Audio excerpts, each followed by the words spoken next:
Bonjour, j'ai ici pour actualité-dvd.com, je vous parle du DVD de Non, le film de Pablo Larraín, distribué par Sony Pictures et met en vedette Gael Garcia Bernal, Alfredo Castro et Luis Nieto, sorti en magasin le 25 juin 2013.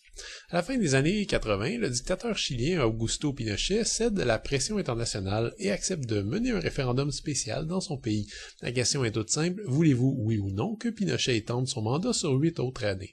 La campagne est définitivement télévisée face aux pouvoirs économiques et politiques qui soutiennent largement le oui. Le camp du non n'emmène pas large, mais grâce à la créativité d'un jeune conseiller en marketing, le non devient soudainement une option envisageable.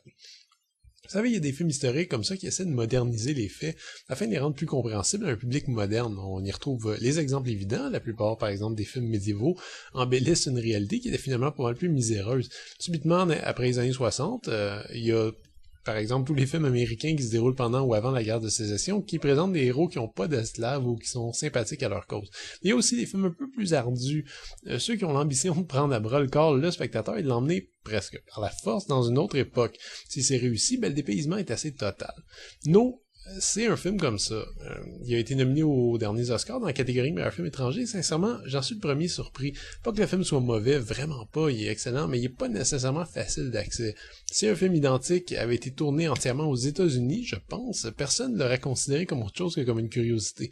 Heureusement, dès qu'on parle de films étrangers, les membres de l'Académie semblent un peu plus prédisposés à accepter des innovations et des détournements filmiques audacieux. Et ça, le film de Pablo Larraín en regorge pas à peu près. Le choc commence dès les premières secondes où on comprend l'ampleur de la cohérence artistique du réalisateur. Alors non seulement le film se passe dans les années 80 et traite des médias de l'époque, mais il épouse en plus toute la forme et la façon de filmer de l'époque. Ça va jusqu'aux caméras utilisées pour le film qui ont enregistré les rushs sur des vieilles grosses cassettes U-matic au format bien carré. Disons qu'on est loin d'une qualité d'image HD. L'idée est intéressante par contre et permet au cinéaste d'intégrer sans le moindre faux raccord une abondance d'images d'archives tirées de cette véritable campagne révolutionnaire. Ça c'est la base, mais cette qualité d'image permet aussi, et on s'en rend compte à mesure que le film avance, d'embarquer beaucoup plus dans l'histoire et d'y croire comme si on y était. C'est un paradoxe intéressant parce que les premières minutes du film semblent au contraire nous distancer de son récit. Ceux qui décident de rester accrochés, par contre, vont se rendre compte que l'histoire est vraiment passionnante. Cela dit, l'ensemble est assez aride pour quelqu'un qui n'a pas une solide connaissance de cette période sociopolitique au Chili. Je donnerais à No un 8 sur 10 sur l'échelle Oliver Stone du drame historique qui nécessite de lire un ou deux livres au préalable. C'est dense, c'est compact et ça va très très vite. On n'a jamais l'impression que le rythme est lent ou que le film est inutilement étiré.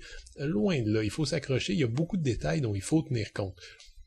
Mais l'excellente nouvelle, c'est que Larraín est pas un faiseur quelconque et propose une vraie réflexion derrière cette fabuleuse reconstitution historique. Parce que l'air de rien, on se rend compte que la campagne politique menée par le camp du non à cette époque-là était monstrueusement avant-gardiste. À la poubelle, donc les arguments économiques, les idées sociales, les discussions concrètes. Le personnage principal comprend le public mieux que le public se comprenait lui-même. Et le résultat d'un point de vue intellectuel, mais c'est pas nécessairement très beau. On a des chansons répétitives, des numéros de danse absurdes, des gags grossiers. L'idée, et le personnage interprété avec brio par Gael Garcia Bernal a pas tort, c'est que les gens veulent être amusés. Cette campagne a outrepassé le cerveau, ils étaient attaqués directement au subconscient en juxtaposant des images joyeuses, colorées et un peu vaines à une option politique qui n'aurait même pas été envisagée sinon. En une poignée d'images vivantes, les héros de No ont effacé juste assez longtemps la peur d'un régime oppresseur, juste le temps d'un vote. No aurait pu être simplement un feel-good movie, c'en est un aussi, mais c'est aussi un film qui pose des questions lourdes de sens sans apporter nécessairement des pistes de réflexion. Si vous aimez analyser un peu les rouages des discours politiques et des grandes campagnes d'images, No sera pas mal un régal pour vous, je pense. Le DVD présenté à 1/40 anamorphique, c'est-à-dire que le ratio original est respecté pour le meilleur et pour le pire. Si vous avez un écran large, vous aurez juste l'impression de voir un téléfilm avec l'image carrée d'époque. Par contre, avec une télévision 1/33,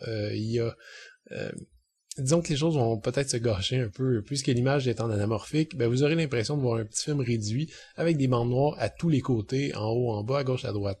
Autant donc vous en avertir tout de suite. La piste audio est offerte en espagnol original 5.1 et les sous-titres sont disponibles en anglais et en français. Les bonus sont un peu limités par contre, mais bon, la piste de commentaires de Pablo Larraín et Gael Garcia Bernal, qui a été enregistrée en anglais, devrait contenir assez d'infos et d'anecdotes pour vous satisfaire. Sinon, on trouve une séance de questions avec Gael Garcia Bernal, qui est un peu plus décevante selon moi, et il y a aussi la bande-annonce. Je le dis tout de suite, No est pas un film pour tout le monde. C'est un film quand même exigeant, ne serait-ce que pour la forme, mais c'est un film qui est assez généreux en contenu. Je pense quand même qu'en connaître pas mal sur le contexte chilien de l'époque permet d'apprécier au maximum l'œuvre, mais je peux vous assurer que c'est pas nécessaire pour l'apprécier. Une fois qu'on s'est habitué au ton du film, on commence à en voir toute l'ironie, l'intelligence et la vivacité. Si vous aimiez les thrillers politiques des années 70, ben, No va être pas mal un choix pour vous. C'était Gilles. Merci. Bon visionnement.